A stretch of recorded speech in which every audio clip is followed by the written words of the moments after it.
We all are guilty of this. It could be with our spouses, our partners, or even our kids or whatever, where we communicate something. We assume the other person understands what we've communicated and what our expectations are. We all go off on our merry way and then they screw it up. And you're just like, how could you possibly have screwed this up? I told you exactly what I needed. And this is not it. This isn't what I wanted. And so we have to get in the practice of communicating expectations verbally. These are our goals this year. This is what success looks like, but this is also what failure looks like, frankly. Okay. And giving specific examples of things where you know they might get tripped up. You're anticipating it. Then saying to them, okay, can you repeat back to me what you understand from this conversation?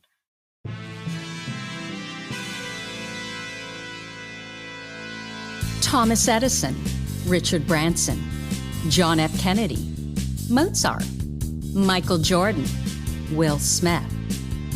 That sounds like a list of highly successful titans in a variety of vocations. Why is it that we rarely hear that they have or had ADHD? And you know what we hear even less about? Serena Williams, Emma Watson, Mel Robbins, Whoopi Goldberg, Agatha Christie, Erin Brockovich, Cher. Yeah, the successful women navigating ADHD.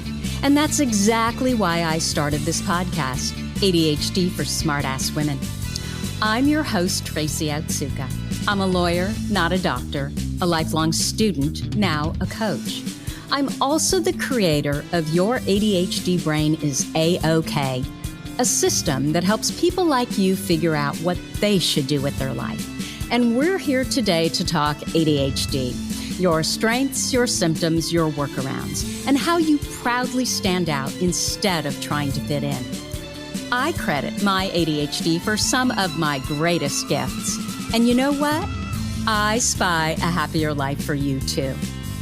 So without further ado, a shiny new episode is starting now. Hello, I am your host, Tracy Otsuka. Thank you so much for joining me here for episode number 195 of ADHD for Smartass Women. I hope you'll subscribe to this podcast and our newsletter over at tracyotsuka.com. You know, my purpose is always to show you who you are and then inspire you to be it. And in the thousands of ADHD women that I've had the privilege of meeting, I've never met a one that wasn't truly brilliant at something, not one. So for all of these reasons, I am delighted to introduce you to Jen Lehner. Jen is a digital marketing and systems strategist who loves to share the gospel about getting help in your business. Her ADHD brain had her spinning in circles in her business until the day she hired her first virtual assistant. After that, everything changed, not just in her business, but in her life. Jen lives in Shaker Heights, Ohio, with her husband and teenage daughter. When she's not working in her business, you'll find her rollerblading, reading, traveling, or overthinking things. Jen, aren't you also an adjunct professor of digital marketing? I am, but honestly, I'm still on their roster, but I haven't taught a class in quite a while since before COVID. You're too busy. Yeah. Yep. So, well, welcome. Did I get all of that right? You got it all right. It's so good to be here, Tracy. Absolutely. You know, I should also mention to our wonderful listeners that Jen is the one who told me to do what I really wanted to do, which meant that I finally got up the gumption to focus solely on ADHD women. So without Jen, there would probably be no ADHD for Smartass Women Facebook group or this podcast or A-OK. So thank you so much for that, Jen. Okay, sure. I don't know about all that, Tracy, but I will say it has been amazing to watch you go with this because your passion just ignited all of it. So, well, thank you. I still remember I was in Palm Springs and what I really wanted to talk about was ADHD. But I felt like, who am I to talk about ADHD? I'm not a doctor. I'm not a therapist. You know, I don't have any medical licenses. And you're the one who said, you know what? Just talk about, I don't think you were speaking specifically about ADHD, but I think you could tell that what I really wanted to talk about was ADHD. And so you kind of gave me permission. And it was the first time I remember thinking about, why the hell not? Why not me? Why can't I do it? I mean, in a doctor-patient relationship, there are two people, right? And there are no doctors. We don't need doctors if there aren't any patients. And the problem was the doctors weren't listening to the patients. So thank you. And the bottom line was that you could help people. I mean, you could help people because you were out there diving in and digging into the information, and you were talking to people, and you were discovering things, and you were so on fire about it, and you were living through this journey with your son and yourself, and you really were very, very passionate. And so I sort of say that about everything. Like, if you can help someone, then go out there and do it. And you don't have to know all the things. In a lot of subjects, you just need to be one step ahead. Absolutely. Well, I was basically learning with, all these other women, right? I mean, they were teaching me things. I could teach them some things. So it was kind of this back and forth. Anyway, you probably know that whenever we start our podcast, we always talk about ADHD first. So I'm curious, how did ADHD even get on your radar? Well, through my kids, like you. So it started, I'm trying to think who went first. It started with my oldest son, and we went to get him tested, and at his insistence, and actually both boys led the way on this. She was an MD, but she was a psychiatrist, and she did this whole battery of tests. And it was funny because I had to, of course, fill out some paperwork as well. I had to assess him as well, like on one of those things where you check all the boxes. And that was the first time I thought, this sounds like me. Like, I don't know what they're looking for, but a lot of these things like that I'm ticking off, really, it sounds like I can identify with a lot of this stuff. And then the same thing with my middle son. They were both diagnosed with ADHD. And then that's when it first came on my radar. And that is when I just pretty much self-diagnosed. But I mean, I'm almost 100% certain that not only am I ADHD, but my husband is too. I mean, we both think sort of without a doubt, we both are. If you're not ADHD, nobody is, Jen. I mean, I can't deny it. Well, and I mean that in a good way. Yep. I'm not, obviously we are always talking about strengths here.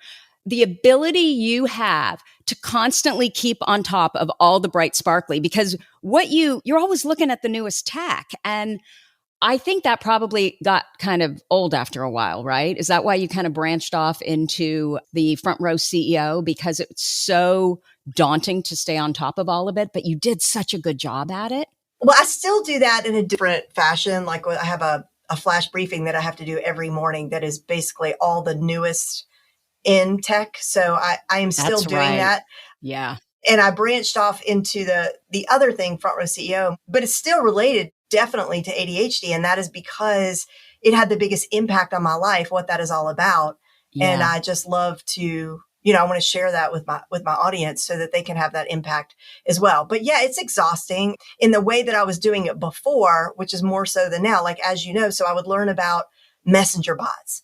And then, I remember that. Much to your displeasure, it was pretty awful, I got to say. So yeah, so I discovered messenger bots, and I run back to my community, and I'm like, everybody needs to learn how to use messenger bots for their marketing. And so I just, hours, days after day, just really plowing through all this information and learning everything you can know about bots. And then all of a sudden, Alexa flash briefings come on the scene. I got to learn everything about that. So absolutely chasing the bright, shiny objects. But fortunately for me, I created this business for myself that allowed me to do that without it being like in a regular job. You could just imagine your supervisor being like, Lehner, stay on track. You are out of your lane. That's what it would be, Totally. So I want to know, what were you like as a child?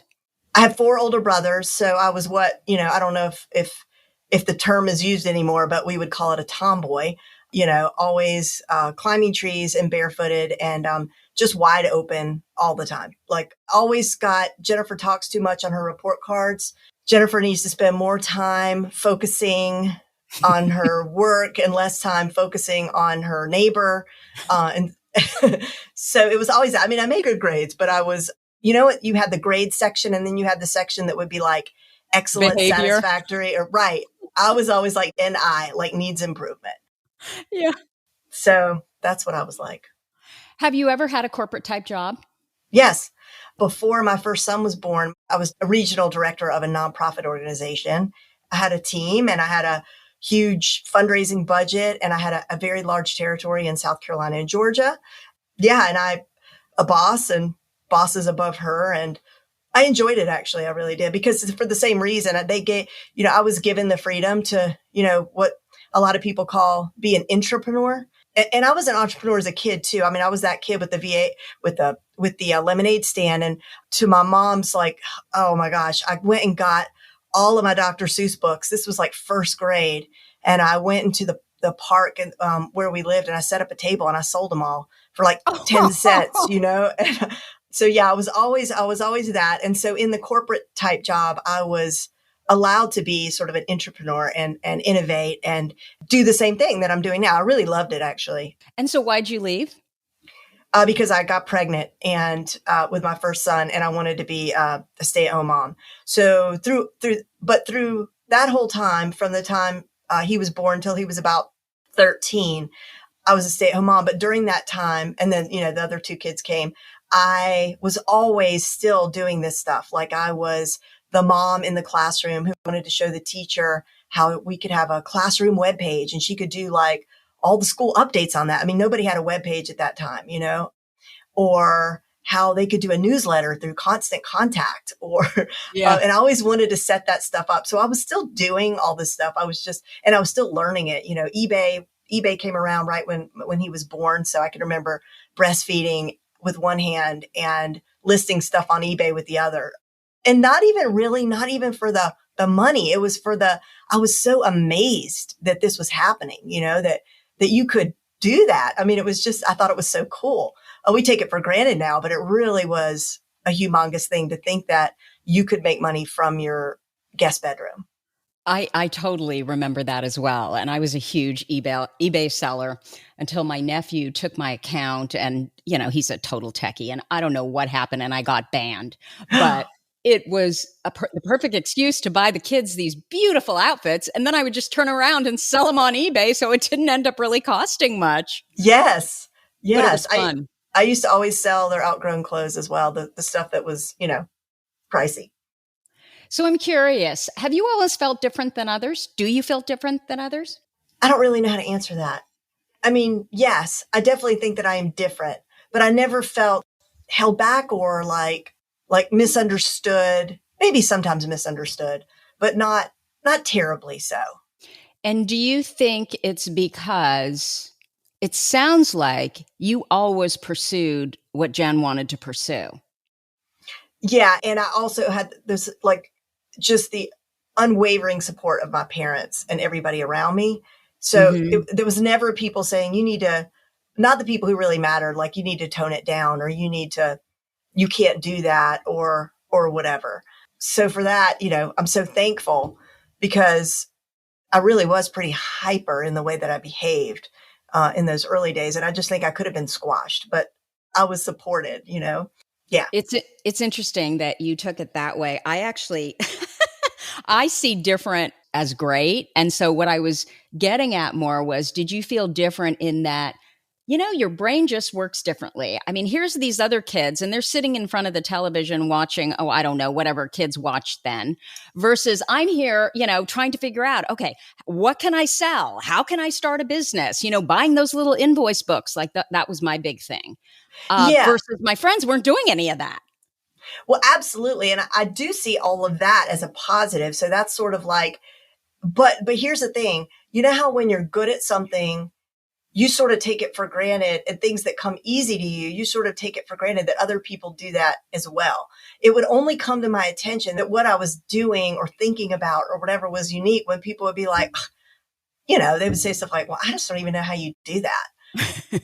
Yeah. Or if I got a new appliance, I needed all my friends to come over to see how this Vitamix worked. Look, it can make ice cream. Look, it could be, and then, but I wouldn't stop there. Then I would contact Vitamix and be like, I think I could sell this for you at Costco, and I would find out who the CEO was. And so that's how I operate.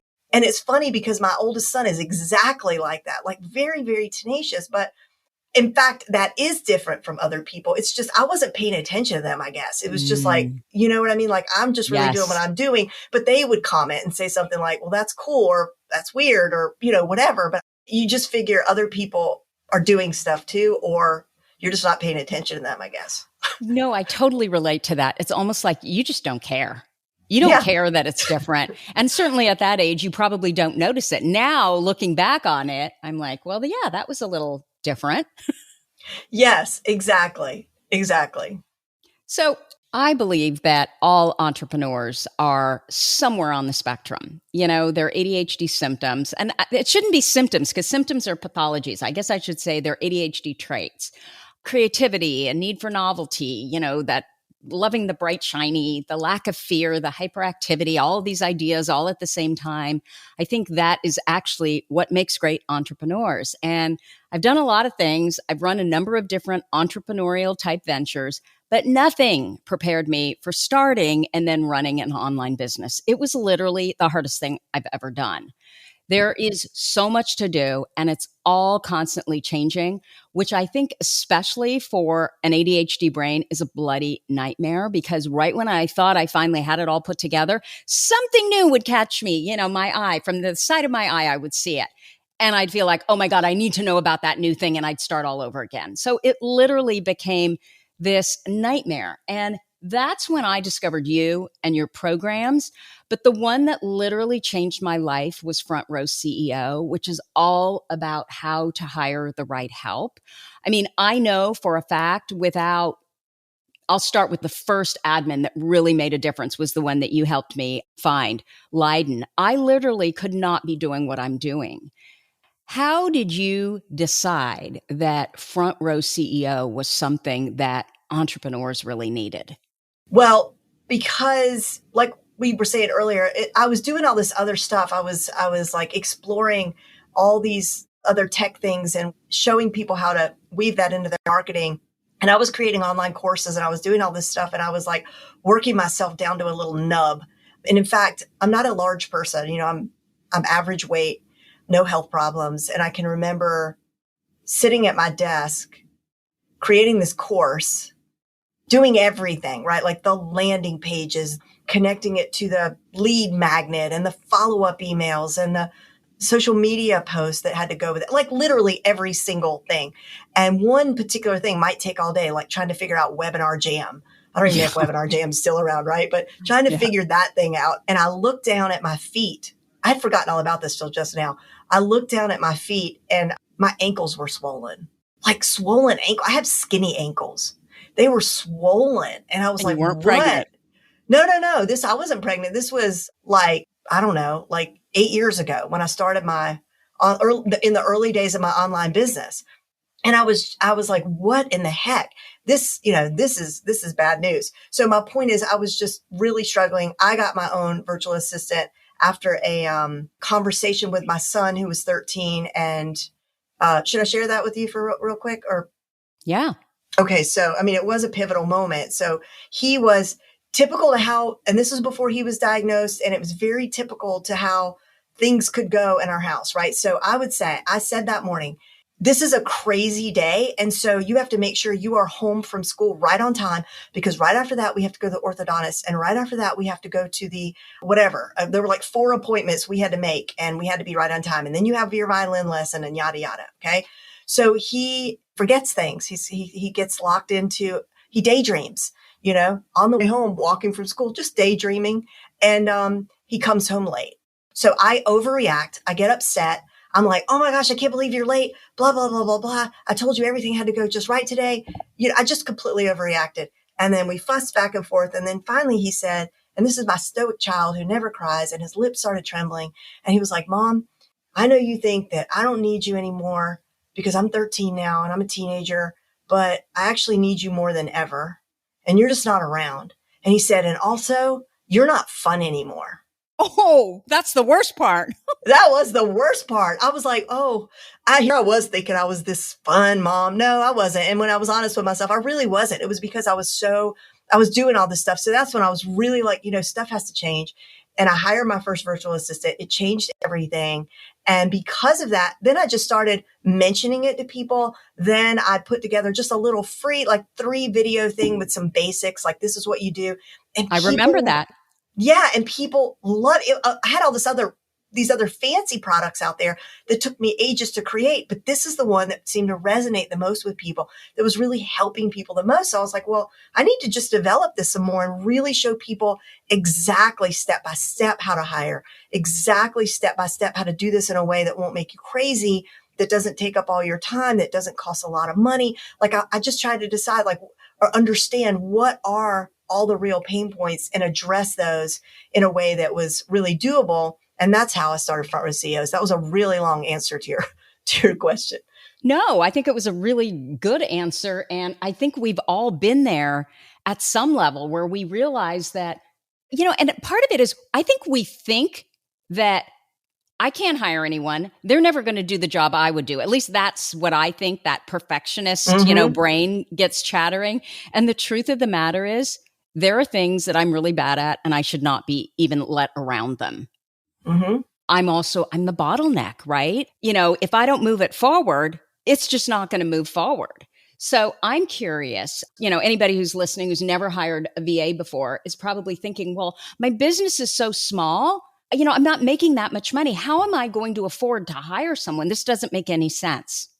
Well, first I got to start with the tough love. Okay. So first of all, it's very affordable. I'm going to tell you how that is and how it works. But the tough love that people need to hear is that if you can't afford to get a virtual assistant, especially with as affordable as it can be, you really aren't in business yet.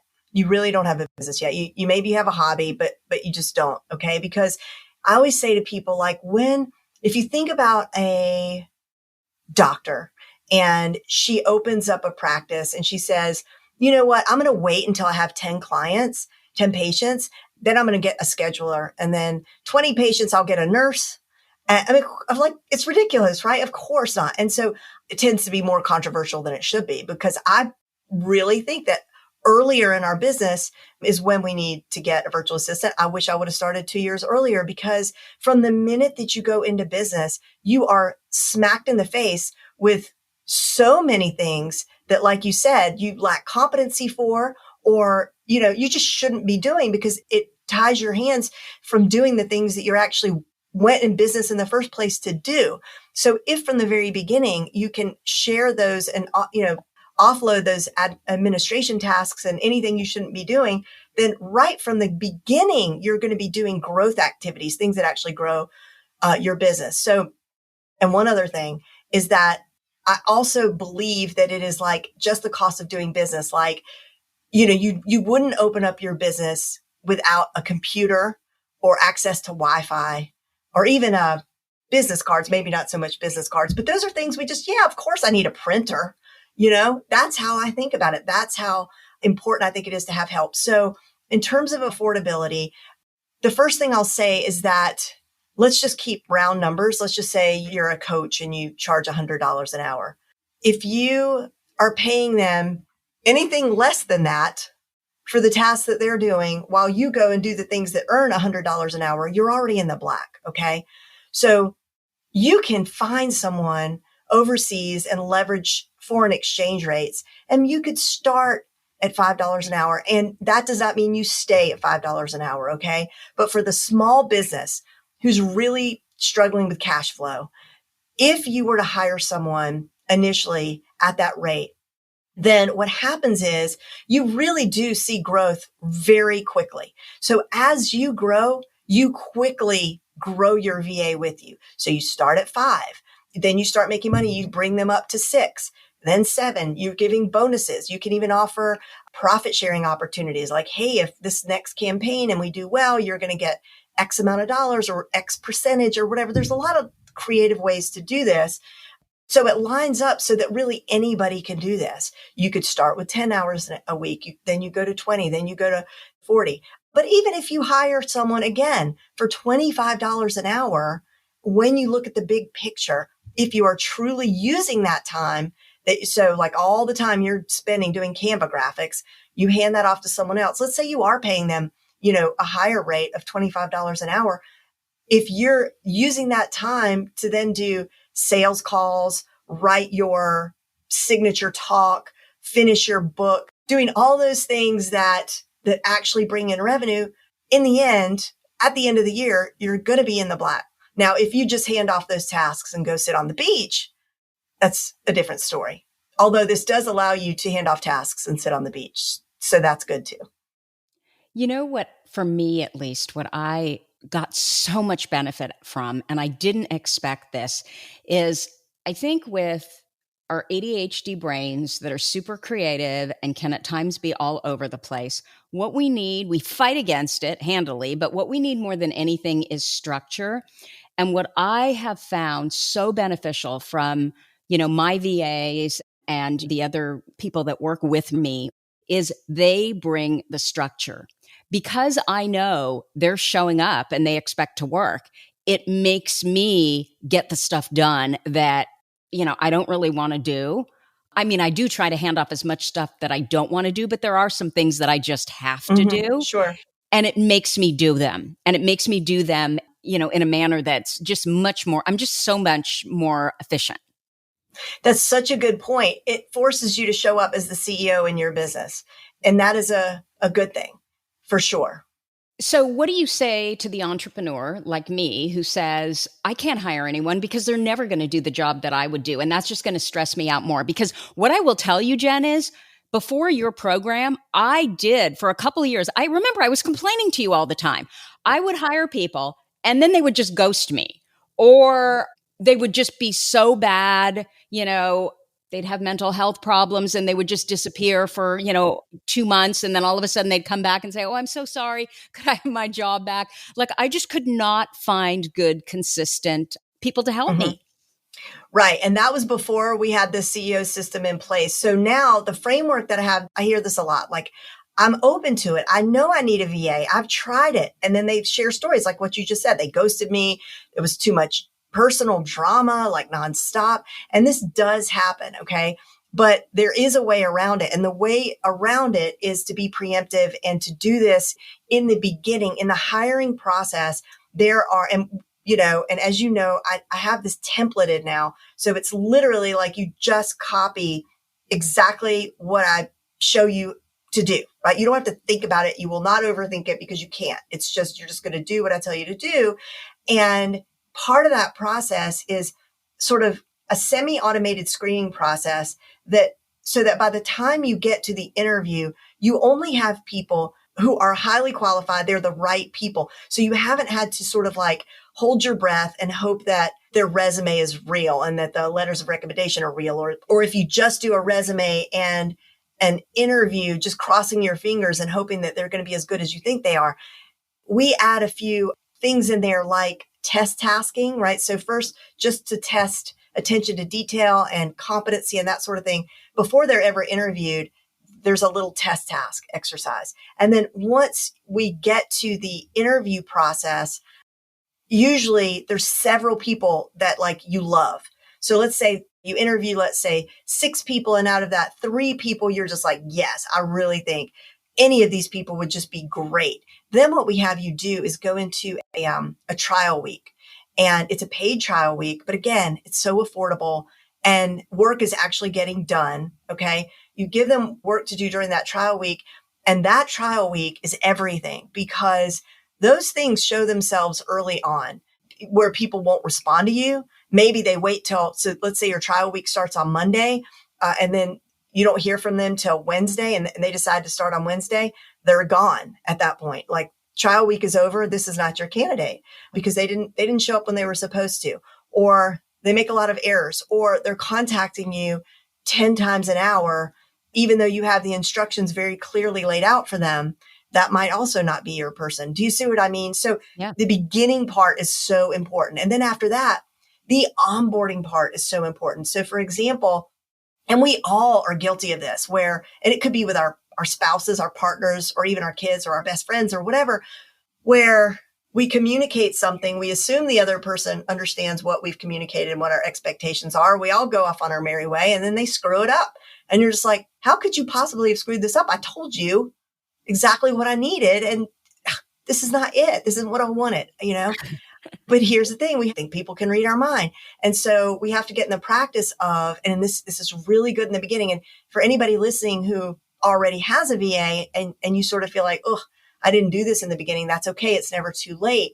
But communicating expectations verbally and in writing, but then going one step further and in the very beginning saying, okay, here's the list of the expectations. Let's just say this is generally, like for the whole job generally, but you could do this on a project specific basis as well. But generally speaking, these are the expectations for this position. And these are our goals this year. This is what success looks like, but this is also what failure looks like, frankly. Okay. And giving specific examples of things where you know they might get tripped up. You're anticipating it and explaining that to them. Okay. Then saying to them, okay, can you repeat back to me what you understand from this conversation as to the expectations? Now they have to verbally say back to you those things.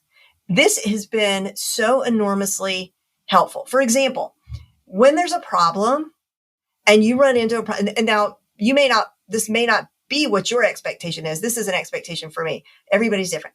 I would say like, okay, when you tackle a project or you're at work and you run into a problem, before you come to me with this problem, I would like you to find 3 solutions first. Oh my God, Jen, this is brilliant. I need to employ this. This is good. Such a huge difference because most of the time you have already given them the answer to that question somewhere, right? Somewhere. If you haven't, or just the fact that they're so smart, right? Like I'm thinking about Lehn, and we just had this conversation and I probably didn't handle it. She's going to be listening to this because she does a lot of mine. Yeah. And I can't remember exactly what it was, but my thought was, come on, Lehn, you are so bright. I know you could figure out the answer to that. Or, oh, you know what it was? It was one of our guests. I had asked that we get another photo because the photo wasn't just a quality photo. And my podcast producer, I think, reached out to her. She didn't send us the photo. And I think my podcast producer forgot. And so my VA just went ahead and put it up with the old photo. And I said to her, didn't, my podcast producer provide a new photo? And she said, no. And I said, because that is not a good photo. This woman is adorable. And I want to really showcase her in her best light. Did you think about that? And she said, I did. And then I forgot. And I'm like, Lehn, I want you to, what was the term? I want you to, it's basically the same thing, right? So when you see something that clearly you're thinking, you know what? I wouldn't post that. I want them to take ownership, right? That they would be like, that doesn't look good. That doesn't reflect well on the work that I do. Right. And that's a great thing to sort of make note of and then add to your systems, your checklist for every, because I'm sure for all your podcasts, you have a checklist of all the things and who does which thing. And so now that has happened, adding a sentence that check quality of photo. And then now that's just part of your system is that, okay, yeah, let's double check that the photo is current. It's not blurry. It is attractive. It presents the person in a good light. Like, do you think this is an attractive photo? People can figure that out. Yeah. Yeah. If she wouldn't post it on her own, socials. And she's so amazing that, I'm being nitpicky here, but no, I think that was actually an excellent example. That's the kind of real stuff that happens for sure. But I love your comment where before you come to me, because I'm the bottleneck, right? So I get these questions coming towards me and I'm trying to work on what I need to work on. And then I'm diverted off of them to answer these questions. And sometimes it's frustrating, but that's my fault. That's nobody's fault, but my fault. I need to come back and say, look, before you come to me, check and see 3 resources to try to find the answer for yourself. I think that is so amazing. I'm going to use that. Good. Well, make sure and let me know how it goes after you do it. Yeah. In a couple months, see if it was because effective. You feel bad, right? You feel like, oh my God, here I am complaining about something else. Or you just don't. Actually, what I'm more apt to do is to just sort of let it go. And over time, and I kind of think that might be like, it's more work to get into that, kind of honestly, my ADHD brain, it's more work to get into that. So I just kind of shove it aside and, it'll fix itself until it ends up in this big snowball at the end down there at the North 40. Versus, like you said, if you just deal with how you want it to be at the very beginning, then you don't have these kind of miscommunications. You don't have people constantly contacting you because they're afraid to make any decision on their own. Right. Yeah. We definitely don't want people to feel afraid to contact us, and there are some people who they're okay with it and they want their VA to be in touch with them all day long, and chatting with them. I know a few people like that. That's not going to work for me. Like you said, with our ADHD brains, it's game over. Like the whole day is, could get ruined just from one thing that takes you away from what you're trying to focus on. The other thing that we use that's a helpful tool is that we have a daily sheet. And some people just use this for like the first 6 months. It really depends on the person that I'm working with. Maybe I'll use it for forever with some people, but it's basically we've now made it a spreadsheet because one of our students recommended that we do it in a spreadsheet, which was really a better idea. But we started it with a Google Doc, and it's just every single day, the VA says, the question is, what did you work on today? Do you need help with anything? And do you have any suggestions? And that's it. And what's so great about it, and the spreadsheet's super great now because you can like look at all of it at a glance. I really like it. But this is so great because the third question, like, do you have any suggestions? A lot of people are just very literal. You're just going to say like, I need you to work on these tasks, and they're going to do these tasks. And this is true for, I can't remember what the hidden talent was with, coding.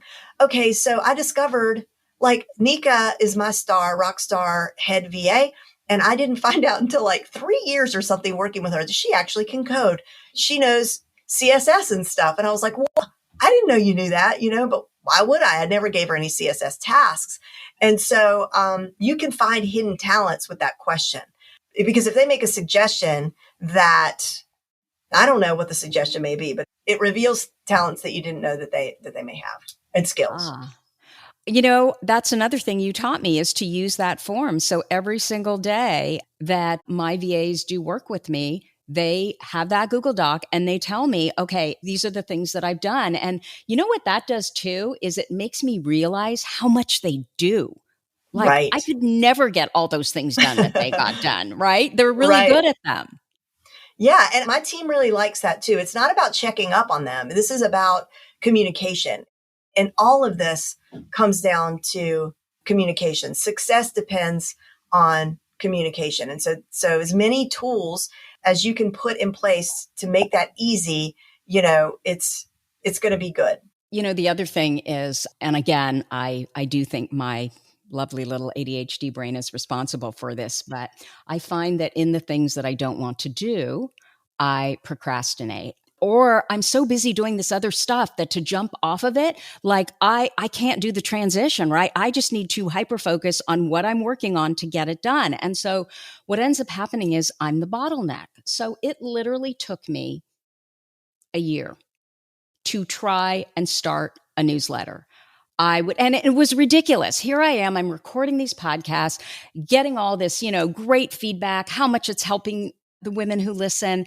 And then I'm not doing anything about, sending this information out to more women, right? It's just because I couldn't get the newsletter started.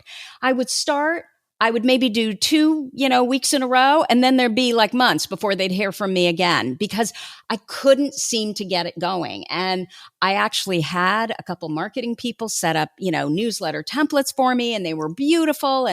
But it always required me to go in there and do work to get them out.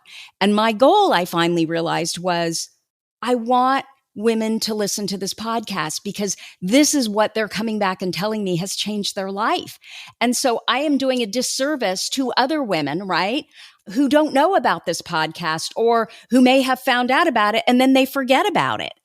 And so finally, what I ended up doing is I literally took myself out of the newsletter. And I just created a newsletter that would focus on the podcast, and it wouldn't require me to do anything other than check it for literally 30 seconds right before it goes out. And what we do is we set it to go out automatically. So I know if I don't get to it, It's just going to go. And it might go with a typo or a bad link because I didn't check it, but at least it goes. And I'm so proud. I've been sending it for over a year now. Okay, I'm over here applauding you and jumping up and down for you because that was just a brilliant, brilliant workaround. And everybody can do this kind of newsletter, whether they have a podcast or not. It's more of a kind of a roundup, right? And that is something it's you don't have to write 4 paragraphs of your insights. Your best content, the most valuable thing you're doing is that podcast. And so that can be systemized with your team to extract what needs to be extracted, blurbs, whatever resources that you mentioned. I mean, basically show notes really sent out to your listeners, more links about your guests or whatever. But yeah, you don't have to do that. And I am still very much the bottleneck in my business. And my big struggle is being consistent with just recording my podcast and my YouTube videos, because I have an amazing team that if it's all I have to do is hit record, that is all I have to do. And that is what I'm supposed to be doing. That is the work that I should be doing. That is the work that moves the needle in my business. And once I do that, they take it from there and I really never see it again. And so why am I not doing that? It's like the problem is batching and that is really the challenge. I can do a one-off episode. It's just, I really, really have trouble with batching. I'm still struggling with that. So, but it is comforting Can I ask to know. you? Yeah, go ahead. Jen, do you have a podcast producer? I do. Okay. So, I mean, they do the show notes and. No. I mean, someone who schedules your guests.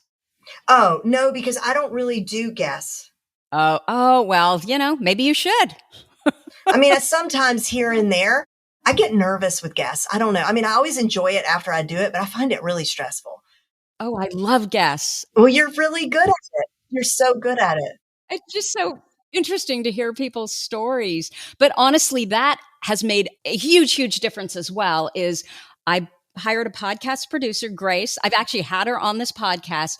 And what she does is, I will certainly send her people. If people contact me or I see someone in the news and I think that person would make a really good guest, I'll send it off to her. But then she on her own is ferreting out who might be a really good guest as well. And then she schedules them for me. So then I'm stuck. And, I tried to do the batch podcast, do 4 on one day, and then I only have to record once a month. But that was way more stressful for me than what I typically do is I record 1 on a Thursday and 1 on a Friday at 9 a.m. Every once in a while, like yesterday, I recorded 1 at 3 because my guest was in Australia. But that steady pace, it's so much easier. And I think guests are easier too, because you're just bouncing off of other people's ideas and comments. Yes. Well, maybe I need to talk to Grace. Oh my God, she's awesome. Okay. Yeah, she's wonderful. So I have one quick question. Well, and then another one after that. I want to know, has the quality of offshore VAs gotten better? Because I remember pre-COVID, I was trying to hire someone and it was really hard to have a big enough pool of candidates to choose from to get people to respond. Everybody, I just wasn't excited about them. But then once COVID hit, I think a lot of VAs, certainly in the Philippines, they quit their corporate jobs and they're now working from home. And so all of a sudden, I just had this influx of amazing people to choose from. And so I've been meaning to ask you that question. I think that is true. I know that it is true that the whole, what's it called? The big quit, where everybody's leaving their jobs here in the United States. Like, is it called the Great Recession? The Great, no. I know. What is it? It's the Great, oh the big quit and the great. I know. I know it. I say it all the time. I get Google alerts on it every day because I'm very interested in it. Great Resignation. Yes. God, that word, I had to really something with an R. Pull that out of my brain. But anyway, that's global. That's not just here. And so, yes. But what I want to say is that I don't think it's ever been a quality issue in the Philippines, because people that you interview there have a minimum most of the time of a bachelor. Now, using my process by the time you get to the interview, okay, they have a minimum of a bachelor's degree. Education is very important there. English is practically a first language. The call center culture, of course, they have that there. So they speak very, very well, like really good English. And I've had people in my interviews who have advanced degrees, MBAs, engineers. I mean, really, it's mind blowing. And so I think the talent is there. Maybe there's even more talent there, but the key really is those initial steps to make sure you kind of weed out candidates who just aren't going to be a good fit. Yeah, but that's a good observation because, I mean, it just has to be true because it's true everywhere else. So people are wanting to work from home and they want to be remote. And like us, they want to be their own boss too. So there's lots of benefits for them for doing this. Jen, do you have a neurodivergent brain workaround that you can share with us? For me, it is, well, it's having help, but it's also everything just has to have a place for me. If everything in my life has to have a place, and when I have that set up, I am very highly functioning. And when I don't, I'm a disaster. So really, really important. And I have to have alarms, multiple alarms set. I'm not a late person actually, but I'll just forget the appointment altogether. I will show up a month in advance for my doctor's appointment. This happens, I will. Yeah. All have the you ever things, forgotten right? your kids? Oh yeah. This just happened recently. It was my week to carpool. And so the pattern, the schedule is that I leave the house with my daughter. We go pick up her friend and then we go get in the carpool line at school and, the drop off line. And this was just at the end of last school year. And, I was getting in the carpool line. I had neither child in my car.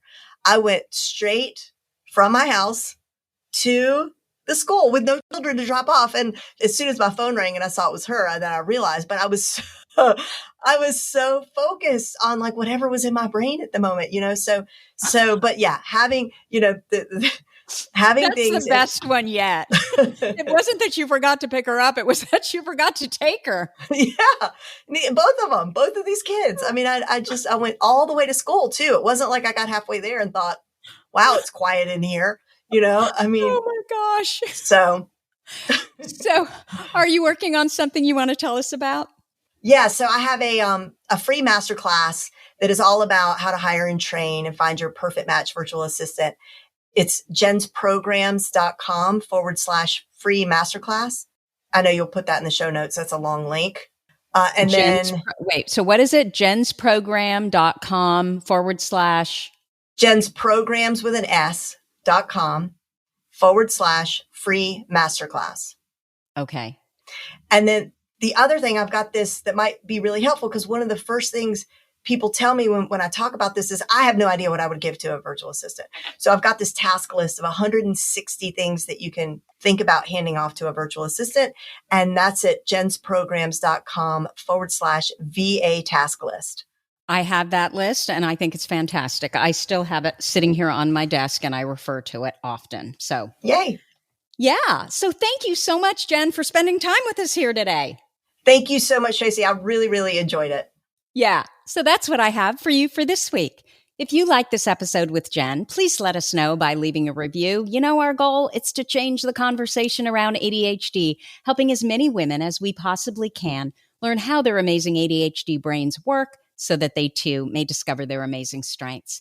As always, you're listening to ADHD for Smartass Women. Come join me at tracyoutsuka.com. Thank you so much for listening. I'll see you here next week. You've been listening to the ADHD for Smartass Women podcast. I'm your host, Tracy Outsuka, and we're available on iTunes, Stitcher, Spotify, and Google Podcasts. Not coincidentally, ADHD for Smartass Women, it's also the name of our free Facebook group. We're a totally smartass community of successful, ambitious women who share our ADHD wins, questions, and workarounds. Join us at tracyoutsuka.com, where you can also find more information on our Your ADHD Brain is A-OK system. I spy a happier life for us, and I'll see you again next week.